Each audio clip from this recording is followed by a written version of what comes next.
നമ്മുടെയൊക്കെ വീടുകളിൽ ഒരു പ്രശ്നം വരുമ്പോൾ നമ്മൾ നമ്മളെ തന്നെ രക്ഷിക്കാനാണോ നോക്കുന്നത്, അതോ നമ്മുടെ കുടുംബത്തിലുള്ളവരെ സംരക്ഷിക്കാനാണോ നമ്മൾ പരിശ്രമിക്കുന്നതെന്ന് ഒന്ന് പരിശോധന ചെയ്യുന്നത് നല്ലതായിരിക്കും. പലപ്പോഴും നമ്മൾ നമ്മളെ തന്നെ രക്ഷിച്ച് തടി തപ്പുന്ന രംഗങ്ങളാണ് കുടുംബജീവിതത്തിൽ പ്രശ്നങ്ങളെല്ലാം ഉണ്ടാക്കുന്നത്.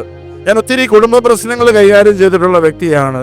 എനിക്കെപ്പോഴും പറയുന്നത് മനസ്സിലാകുന്നില്ല, ആരും അവരുടെ തെറ്റുകൾ ഏറ്റുപറയാൻ തയ്യാറല്ല. കുടുംബ പ്രശ്നങ്ങൾ കൈകാര്യം ചെയ്തിരിക്കുമ്പോൾ നമ്മൾ മനസ്സിലാക്കുന്നത് എപ്പോഴും മറ്റേ ആളുടെ കുറ്റമാണ് പറഞ്ഞുകൊണ്ടിരിക്കുന്നത്. അതുകൊണ്ട് ഒരിക്കലും പ്രശ്നങ്ങൾ തീരുകയില്ല. അവളിങ്ങനെ കാണിച്ചുകൊണ്ട് അച്ഛാ എനിക്ക് അങ്ങനെ പറ്റിയത്, അല്ലെങ്കിൽ ഇയാൾ ഇങ്ങനെ കാണിച്ചുകൊണ്ടാണ് എനിക്ക് ഇങ്ങനെ പറയേണ്ടി വന്നത്, അല്ലെങ്കിൽ ഇങ്ങനെ വന്നത്. ഇത് മാത്രമേ നമ്മൾ ഇന്നും കേൾക്കാറുള്ളൂ. ഇന്ന് കുഞ്ഞു കുഞ്ഞു കാര്യങ്ങൾ മതി പിണങ്ങാനായിട്ട്. ഇന്ന് കുഞ്ഞു കുഞ്ഞു കാര്യങ്ങൾ മതി വിവാഹമോചനം നേടാനായിട്ട്. ചിലപ്പോൾ പിരിയാൻ പോകുന്ന പുതിയ നവദമ്പതികൾ എൻ്റെ അടുത്ത് വരുമ്പോൾ ഞാൻ അവരോട് കാരണം ചോദിക്കും. അവരോട് കുഞ്ഞു കുഞ്ഞു നമ്മൾ ഈ ഉള്ളി പൊളിക്കുമ്പോഴത്തെ പോലെയുള്ള പ്രശ്നങ്ങൾ.